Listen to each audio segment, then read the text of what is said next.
You won't believe what happened in my quiet suburban neighborhood. The HOA decided to tow a car, but it wasn't even mine.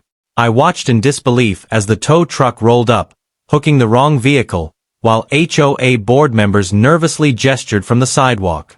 It was chaos, confusion, and outright audacity all in one shocking moment. Little did they know, I had already noticed their scheme, documented everything, and was ready to expose them.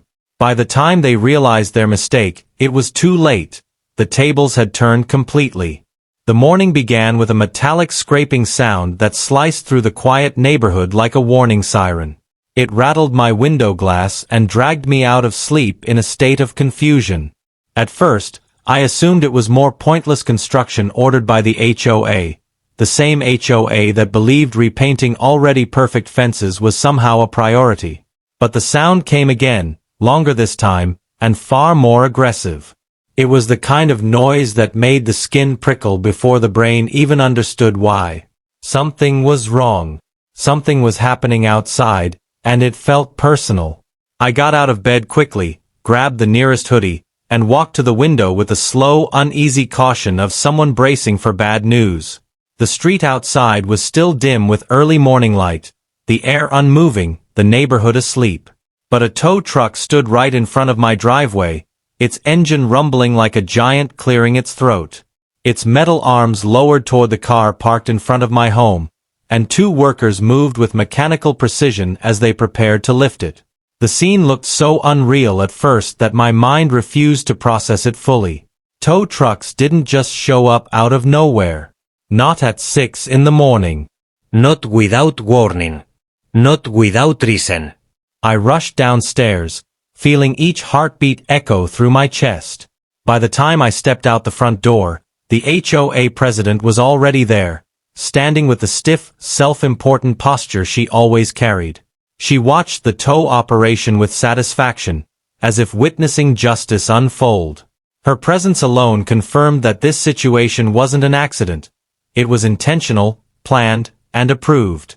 She stood there like a judge overseeing punishment, and her expression suggested she had been waiting for this moment. As I approached the driveway, the tow truck's metal hooks tightened around the wheels of the vehicle. The machine hissed, lifted, and clamped down, preparing to haul it away. But as I stepped closer, something felt off. A strange heaviness settled in my stomach, an instinctual sense that something didn't match reality. The closer I looked, the more details broke the illusion. The bumper had a dent my actual car didn't have.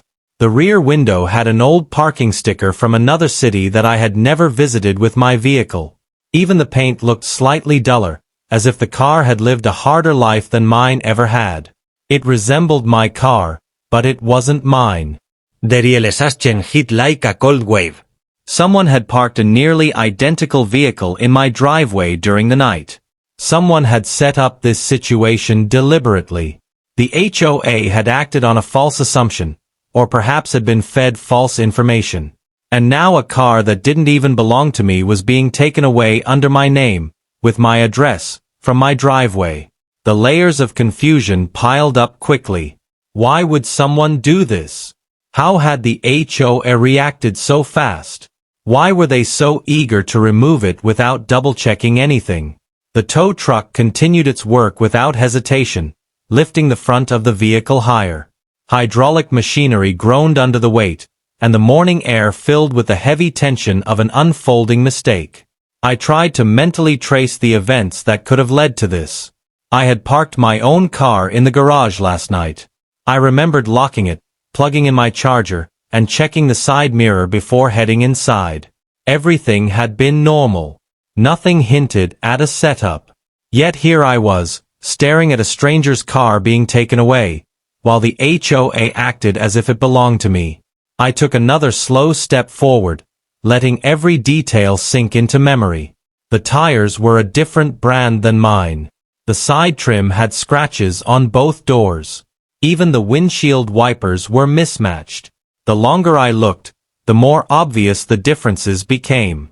Whoever had done this had been counting on a quick glance, not a real inspection. They had banked on the HOA's love for enforcement, not accuracy. And it had worked. Too well. Araising sense of unease spread through me as I imagine the implications. Someone wanted my car to appear in violation. Someone wanted the HOA to strike. Someone wanted to stir trouble. Targeted trouble. It wasn't an ordinary prank. It felt orchestrated. Planned. Executed with precision. And the HOA, in its endless hunger for authority, had walked right into it without question. Their eagerness to punish had blinded them completely. The tow truck gave a final jerk as it secured the vehicle fully, lifting it high enough for transport. The sun finally crept over the rooftops, revealing a clearer view of the scene before me. The early morning light showed the dust on the fake car's hood, the cracked fog light, the misaligned license plate screws, details my own vehicle never had. The truth stood right there in front of all of us, but no one else seemed willing to see it. Not the workers. Not the HOA. Not anyone except me. A strange mix of anger and disbelief washed over me as the reality solidified. This wasn't just a mistake. This felt like a setup, a deliberate attempt to pin violations on me, to escalate conflict, to spark trouble in a neighborhood already held hostage by strict HOA oversight. And someone had gone through the trouble of planting a nearly identical car in my driveway to make sure the plan succeeded. The truck's engine revved, preparing to drive off with the imposter vehicle. The mechanical roar vibrated through the ground. The entire situation felt surreal, like watching someone else's life unravel from a distance, except it was mine. I stood there, fully awake now, fully aware, fully thrown into a situation I never expected. My HOA was towing a car that wasn't mine, from my driveway, under my name, based on information I had never given. Nothing about the morning made sense yet, but one thing was crystal clear. This was only the beginning. The morning after the first incident should have felt normal, but instead it carried a kind of tension that settled like fog around the neighborhood. The homeowner awoke early, long before the sun had climbed over the rooftops, with a quiet unease resting on his chest. The memory of the tow truck idling beside the car lingered in his mind. Although nothing had been taken and no real damage had been done, the message was clear. Someone in the HOA had made him a target, and they were persistent enough to show up unannounced before dawn. He stepped outside and examined the car from a distance. There was no sticker, no violation notice, nothing attached to give any official explanation for why the tow truck had singled him out. It almost felt like the HOA wanted him confused, uncertain, and off balance. As if they preferred he remain in a fog of doubt so that when they finally made their next move, he would be too unsettled to respond quickly. The strategy was subtle, but years of dealing with hostile bureaucracies had taught him how these entities sometimes operated. An invisible push here, a quiet threat there, and a resident unknowingly finds themselves cornered. The streets slowly filled with the day's activity. Neighbors walked dogs, gardeners pruned hedges, and joggers followed the same route they always had. Nothing looked unusual, yet it all felt staged, as though the entire neighborhood had been rehearsed to appear normal. This artificial calm only deepened his suspicion. If yesterday's towing attempt had truly been a mistake, the HOA would have reached out by now. They would have sent an email or a printed notice, or at least left something explaining the confusion. But silence wrapped around everything. Later that afternoon, he decided to walk the perimeter of the property. He wanted to observe whether anyone was watching or behaving differently. As he moved past the neighboring lot, he noticed an HOA patrol cart parked unusually close to his yard. Far closer than it had any reason to be. The driver sat stiffly, staring ahead, pretending not to notice him. Yet the tension in the man's posture suggested otherwise. The whole scene felt orchestrated, like a performance designed to project authority rather than fulfill any real purpose. The homeowner continued walking, pretending to ignore the patrol cart, but the weight of the driver's gaze followed him until he turned the corner. Something was changing. The HOA presence had become bolder, and their behavior more coordinated. He couldn't yet identify the reason, but he sensed something larger than a simple parking disagreement unfolding. By the third day, the pattern repeated. Another early morning patrol, another slow pass down the street, another attempt to pause in front of his driveway just long enough to seem deliberate. Their movements lacked the randomness expected from routine community oversight. Instead, they resembled a reconnaissance mission carefully timed to observe his habits, reactions, and vulnerabilities. Afternoons became a series of silent tests. A different HOA member would circle around the cul-de-sac, always slowing down near his house. Sometimes they would stop, write something on their clipboard, and leave without acknowledging him. Other times they lingered at the entrance of the street, speaking quietly among themselves while glancing in his direction. None of them ever approached him directly. Their strategy relied entirely on pressure without confrontation. The homeowner documented everything. He kept dates, times, vehicle descriptions, and even footstep patterns where it looked like someone had walked across the edge of his lawn. His instincts told him that this little situation, whatever it was going to escalate. HOAs rarely backed down once they committed to an action, even if they were wrong. And they certainly did not enjoy being challenged. A few evenings later, while returning from the store, he noticed something that turned unease into certainty. Parked just 2 houses away from his driveway was the same tow truck from the first incident, only this time without its engine running. The driver remained inside, leaning back as if waiting for a signal. The homeowner kept driving slowly, pretending not to notice, but his heart tightened. This was no mistake. Someone from the HOA had ordered the tow truck to patrol his street. He parked his car inside the garage for the first time in years. Normally he left it on the driveway, but now the concrete walls felt like protection. The tow truck eventually drove away, yet the feeling of surveillance lingered like a shadow following him through the house. The next morning he rose early again, and once more an HOA patrol cart crept past his driveway. But something was different. This time there were 2 people inside the cart instead of 1. Both wore reflective vests, both carried clipboards, and both stared directly at his property as though examining it for flaws. They didn't hide their assessment. They didn't try to appear casual. Their scrutiny was open, deliberate, and coordinated. The homeowner watched from behind a partially closed curtain. Every instinct told him this was preparation, either for a major violation claim or something far more aggressive. He studied their body language. The 2 HOA members spoke quietly, pointing toward the driveway, the curb, and the garage. One of them measured something with a small handheld tool. The other took notes without breaking focus. Their behavior confirmed the truth. The HOA had already written a narrative about him, and they were now collecting whatever information they needed to justify their actions. It didn't matter whether the car was legally parked or whether he followed every rule. The decision had already been made somewhere behind closed doors. Later that afternoon, he walked around the yard again, this time paying closer attention to the boundary lines. The HOA's sudden fixation on his car didn't make sense unless they were using it as an entry point, an excuse to start a larger dispute. He'd seen this tactic before. Create a minor issue, escalate it with inspections, build a case based on invented technicalities, and ultimately force a resident into compliance or exhaustion. By sunset he understood exactly what was happening. The HOA wasn't trying to tow the car because it violated rules. They were trying to tow the car because it was the easiest way to gain legal grounds for further action. Once the tow was successful, even if unjustified, they could claim procedural authority. They could then begin targeting him with fines, citations, and mandatory hearings. Their growing presence around his property wasn't paranoia. It was preparation.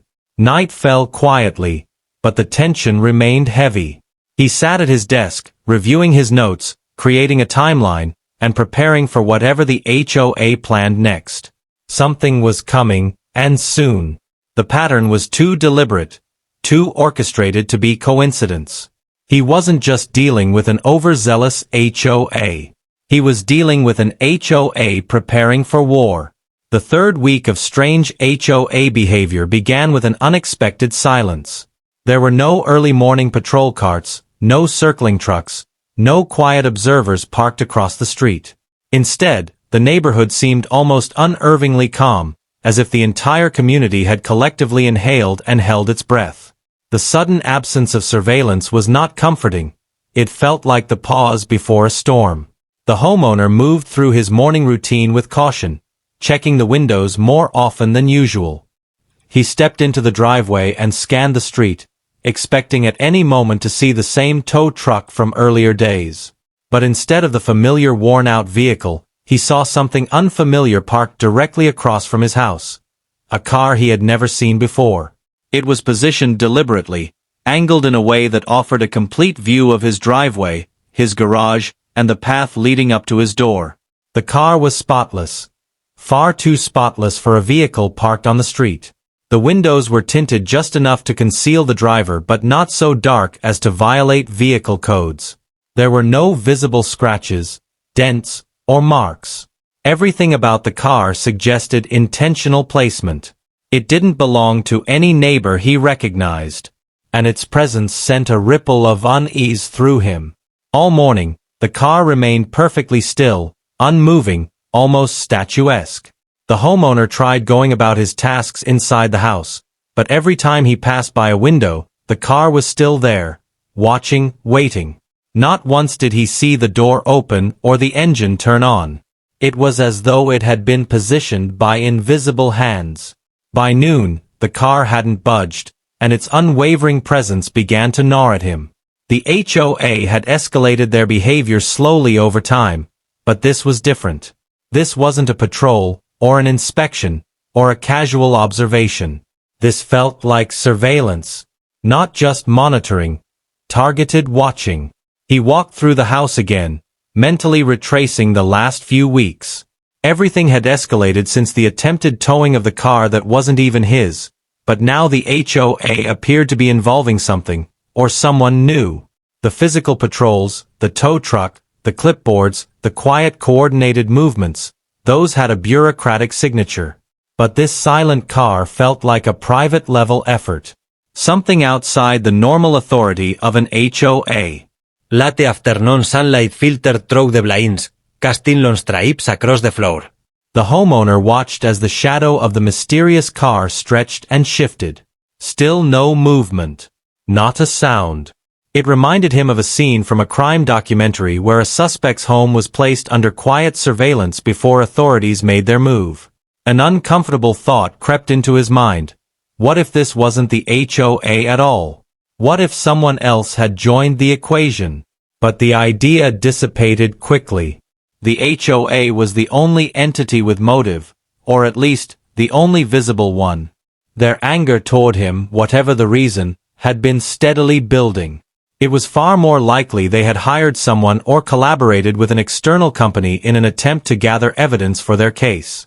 And that meant whatever they were planning was far more serious than a simple towing.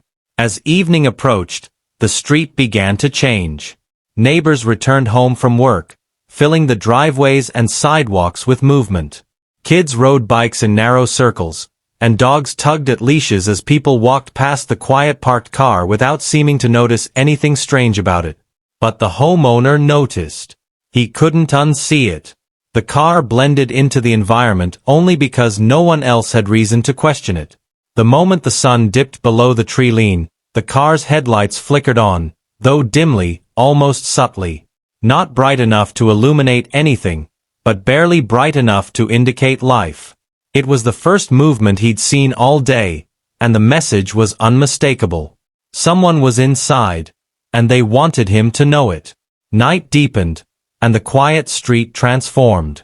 Porch lights clicked on across the neighborhood. Windows glowed with warm household lamps. Yet the car across the road remained the coldest object in sight. A silent sentinel. Watching.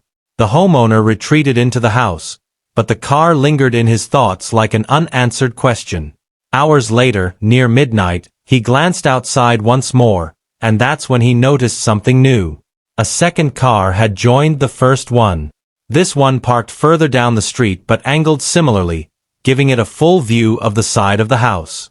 The two cars formed a triangle of surveillance. A perimeter around him. The realization hit with full force.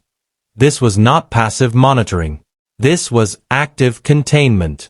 The HOA, or whoever they were coordinating with, had set up a deliberate pattern to observe every angle of his home. They weren't just waiting for him to slip up. They were preparing for something larger. Sleep was impossible.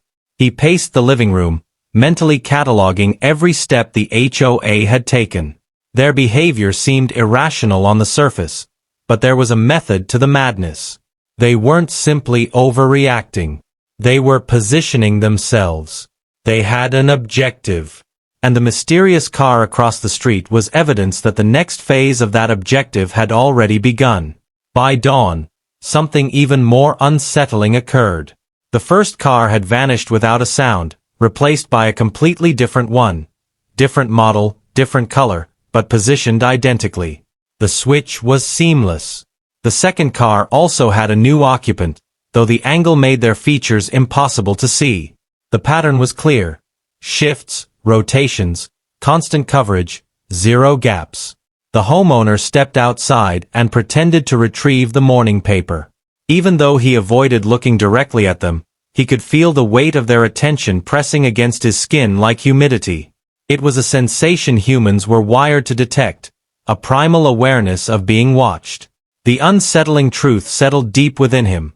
Whatever the HOA believed or claimed, they had committed fully to this operation. Later in the morning, he spotted something else, this time on his lawn. Footprints. Fresh. Small indentations on the dew-covered grass, trailing from the sidewalk to the edge of his house. Someone had walked across his property during the night. Someone who didn't care if he discovered their presence. The HOA was no longer just circling. They were breaching. As the day went on, the homeowner felt something shift inside himself. The passive documentation from earlier weeks transformed into preparation. He secured cameras, double-checked locks, reviewed property lines, and examined every inch of the yard. He was no longer simply reacting. He was preparing for confrontation. The HOA had escalated to surveillance. The next step, he knew, would be action.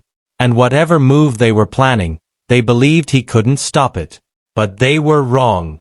He had seen enough to know one truth. The HOA was after a car that wasn't his. But he was beginning to suspect they didn't care about the car at all. I stood on the curb long after the tow truck disappeared around the corner, staring at the empty space like it still held answers. The car was gone, the HOA board had scattered, and the street looked peaceful again, but that false calm didn't fool me for a second. Nothing about today felt natural. Nothing about the way the HOA arrived instantly. Nothing about how they were already prepared with paperwork. Nothing about the anonymous complaint being conveniently timed. It all pressed against my thoughts like puzzle pieces deliberately shoved into the wrong places. Someone wanted that car in front of my house. Someone placed it there, quietly, early, and confidently. And whoever it was, they expected me to react exactly the way I did. As I turned to go inside, something flickered at the edge of my vision. A tiny flash. Not lightning, not a phone glitch, an actual camera flash. Quick, controlled, and coming from behind the bushes across the street. I spun around, but whoever was there ducked instantly. They had been watching the whole time. Not just watching, documenting. Recording. Saving evidence of a situation I never created. A chill spread through my chest as he locked my front door. The house felt heavier than usual, as if the silence itself was warning me that something was off. I didn't turn on any lights except the one over the dining table. I sat down, elbows on the wood, hands pressed against my mouth, replaying the day's events with slow, deliberate clarity. Someone drove a car carefully into position at dawn. Someone filed a complaint before sunrise. Someone alerted the HOA immediately. Someone took pictures from the shadows. And the board acted with a speed that wasn't just suspicious, it was rehearsed. That was the part that stuck with me. Rehearsed. Like a script they already knew. The room felt cold as he pieced everything together. If someone wanted to set me up, there had to be a bigger motive. You don't stage a fake parking violation unless you want the reaction to lead somewhere else. Fines, warnings, forced compliance, leverage, or maybe something even deeper. I tried to brush it off as paranoia, but the more I reviewed the timing, the more impossible coincidence became. Then came the knock. Soft, Hesitant. but urgent. When I opened the door, Mrs. Green stood there, shifting nervously like she knew she shouldn't be seen talking to me. She leaned closer, her voice barely above a whisper, and told me she had seen someone moving the car at 4 a.m. Not me, not a neighbor, not anyone familiar. Just a figure dressed in dark clothing, walking with purpose, leaving the scene quietly like they had done something many times before. She didn't report it to the HOA, and the way she said those words made something inside me twist.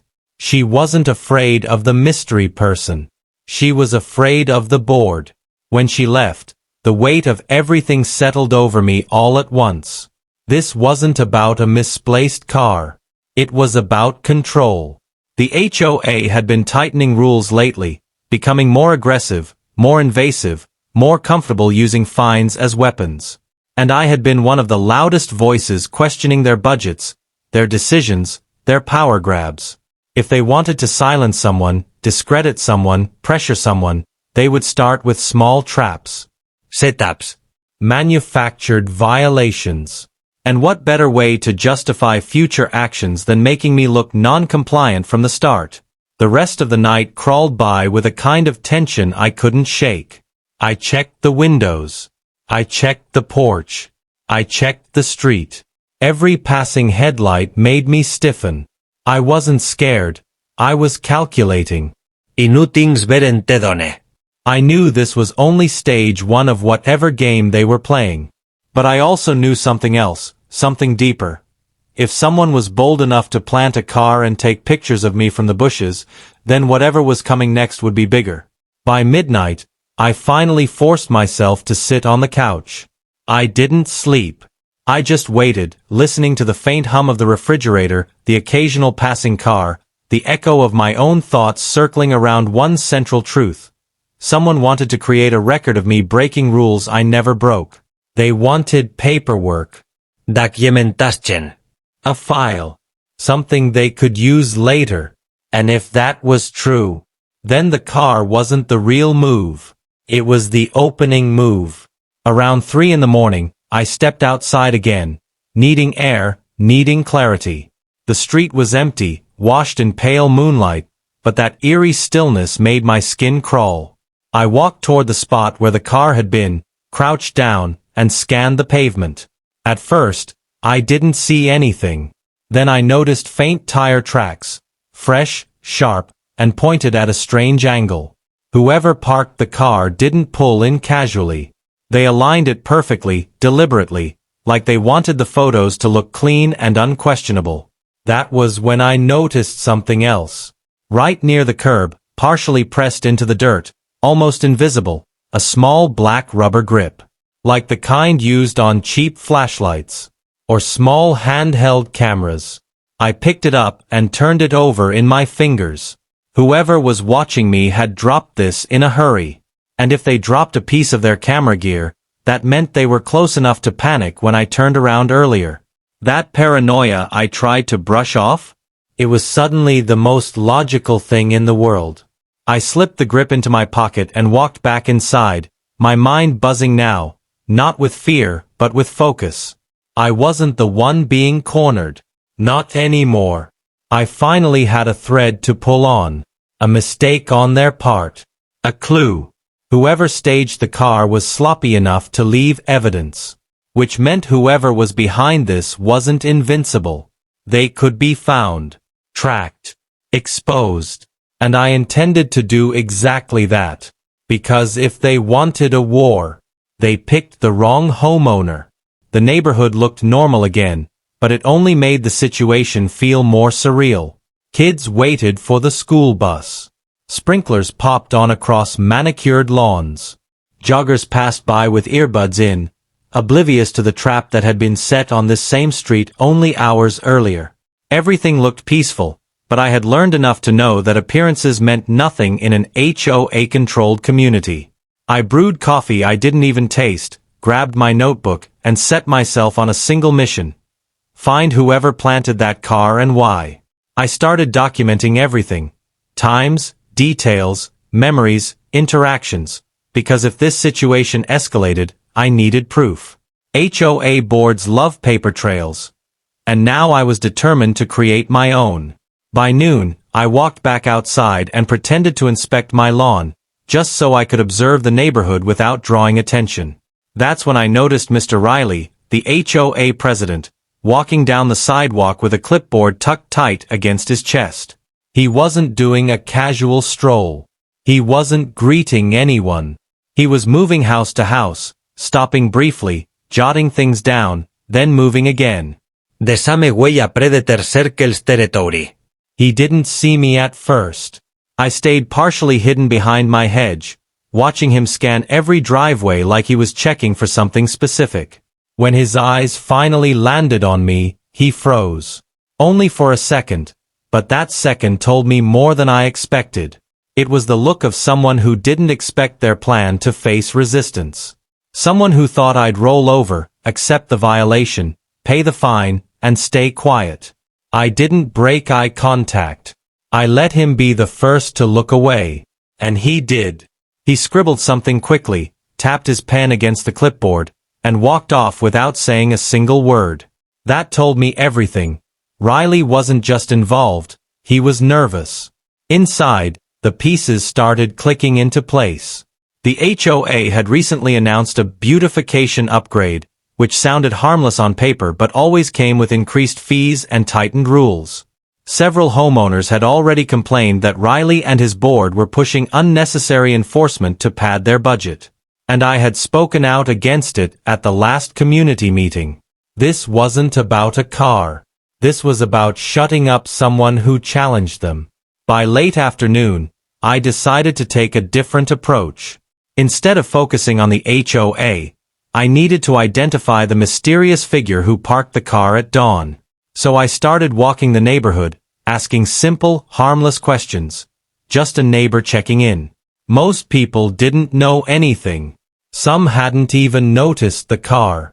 A few shrugged and said, HOA stuff, I guess. But then I spoke to a teenager who lived 3 houses down, someone who always left early for his part-time shift. His answer changed everything. He said the car wasn't dropped off at dawn. It was dropped off at 2:47 a.m. He remembered because he had checked his phone. He heard the engine, looked out his window, and saw 2 people. One driving, one standing guard. 2 people. Not one. That blew the whole picture wide open. If someone from the HOA planted the car, why would they need 2 people? And why would they choose the middle of the night when the neighborhood patrol cameras were usually active? Unless they knew exactly where the cameras were, where they pointed, where the blind spots were. My stomach tightened. This wasn't amateur work. This was coordinated. I thanked the teenager, walked back home slowly, my mind filled with questions that felt heavier with every step. The camera grip in my pocket suddenly felt like a key, a clue that connected to someone who knew the HOA's blind spots and knew how to hide.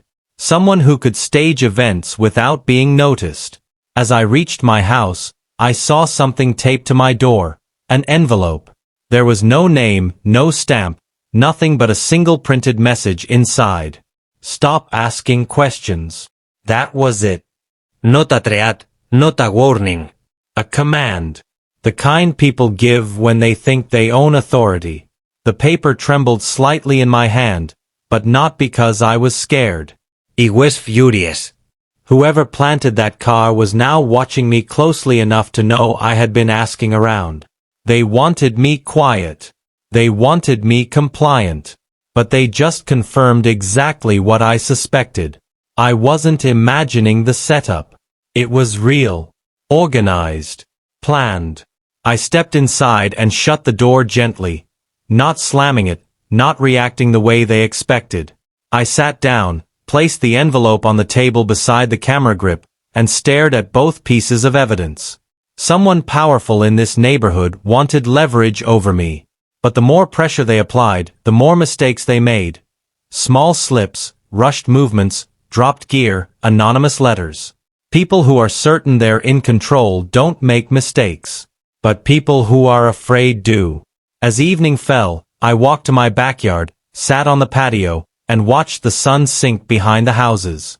The sky was calm again, pink and gold, everything looking normal. Almost peaceful. But beneath that calm, something was shifting. The HOA had crossed a line. They had opened a door they shouldn't have touched. And now I wasn't just a homeowner correcting a misunderstanding. I was a man with questions. A man with evidence. A man with enough suspicion to tear the whole board apart if he had to. Because if this ended with a single fake violation, fine. But every part of me knew it wouldn't. Whatever the HOA was planning, whatever trap they were preparing next, I was ready for it. And this time, I wouldn't wait for them to strike. I would strike first. The next morning didn't feel like a normal morning. There was a heaviness in the air, the kind you feel right before a storm rolls in. I woke up earlier than usual, not because of an alarm, but because my instincts wouldn't let me rest. Whatever the HOA had started, whatever they planned next, I could feel it closing in. He sat in the living room, holding the camera grip in one hand and the anonymous letter in the other. Two pieces of evidence, both pointing in the same direction. Someone was working covertly, someone who believed they were invisible. But invisibility only works until someone shines the right light. And I was done staying in the dark. I opened my laptop and began tracing through the neighborhood's shared security system access logs. Most homeowners didn't know how to read the back-end data, but I did. And within minutes, I found something that didn't belong, a login from 2:30 a.m. Not from a resident. Not from a public console. From an HOA admin account. The same time the planted car rolled in. But the real shock wasn't the timestamp. It was the name attached to the admin account. Vice President. Mark Ensley. A man who barely spoke, who sat quietly in meetings, who pretended to be the reasonable one on the board. A man who lived 3 houses down from me. A man who always smiled politely. But those smiles now felt more like masks. And that small camera grip in my hand? Suddenly, I knew exactly where it came from. Hensley had security cameras all around his property. New ones he bragged about installing himself. The grip matched them perfectly. He had dropped it during the planted car job. He was one of the 2 figures the teenager saw that night. The final piece of the puzzle slid into place. But I needed absolute proof. I needed something undeniable. So I did something bold, something he would never see coming. I walked straight to his house. His yard looked peaceful, freshly trimmed, the kind of home that looked like it belonged on a brochure for perfect suburban living. But behind that perfect image was a man who had crossed the line into criminal territory. I knocked. No answer. He knocked again. Still nothing. I stepped back, scanning the area, and that's when I saw it. One of his side yard cameras wasn't angled correctly. It pointed downward, toward the ground, like it had been readjusted in a hurry. Or bumped. Or knocked loose. Or grabbed. He leaned closer. The mount was scratched. And the missing piece? Exactly where the grip should have been. My pulse kicked up. This was it. Real proof, physical proof. I took a picture. Then another. Then another. When I turned around, I spotted him walking toward me from the sidewalk, holding a mug of coffee and pretending to be surprised. "Well, morning," he said casually. "Everything okay?" I didn't answer immediately. Instead, I let my silence force him into discomfort. I watched his eyes flick to my phone, then to the camera, then back to me. He knew. He knew I knew. And for the first time since this whole situation started, I watched his confidence crack. "I'm just collecting evidence," I said finally. "For the police." The word police hit him like a slap. His jaw tightened. His shoulders stiffened. His mug wobbled in his hand before he steadied it. "What evidence?" he asked, forcing a thin smile that didn't reach his eyes. "Evidence of someone," I emphasized, "breaking into my property, planting a car, trying to fabricate violations. Someone who had admin access to the security logs." His throat bobbed. "You're accusing the HOA now?" "I'm accusing the people who left fingerprints," I said, "and dropped equipment they shouldn't have dropped." He swallowed hard. He understood exactly what I meant. He didn't argue. He didn't protest. He didn't even lie. He just stood there in silence, trapped in a corner he built for himself. I walked past him without another word. And that silence from him? That was the sound of the whole operation collapsing. By afternoon, everything was set. I had photos, timestamps, matched equipment, access logs, and witness testimony. I printed every piece, placed them in a folder, and walked into the HOA board meeting that evening. The room fell silent the moment I entered. Riley stiffened. Board members shifted uncomfortably. Hensley avoided eye contact entirely. I placed the folder in the center of the table. "This," I said calmly, "is my report. And before I hand it to the police, I'm giving the HOA one chance to explain." No one spoke. Not a sound. I opened the folder, slid the photos toward them, and watched their faces drain of color. The planted car. De la Tonight admin login. De camera grip. The scratched mount. The teenage witness statement. Their entire fabricated violation operation unraveled in front of them. It was Riley who broke first. "This wasn't supposed to get out of hand," he muttered, voice thin. "It was just supposed to be pressure. A warning. We wanted the upgrade passed. We needed people to fall in line. We didn't think." "Exactly," I said. "You didn't think." The room was silent again. Hensley finally looked up. His face wasn't angry or smug anymore. It was terrified. "What do you want?" he whispered. "Simple," I said. "You resign. All of you. Today. And this folder stays between us. No police. No lawsuits. No scandal." They exchanged glances. Defeated. Cornered. Exposed. One by one, they nodded. By sunset, the HOA board had officially stepped down. By night, a new election was scheduled. By morning, the neighborhood finally breathed normally again. And me? I walked outside into the fresh air, into a street that finally felt safe again. Not because danger disappeared, but because I faced it head-on. The planted car was gone. The false violations ended. And the people who tried to break me broke themselves instead. For the first time since this started, the neighborhood felt real again. Quiet, honest, and free. The storm had passed. And I had won.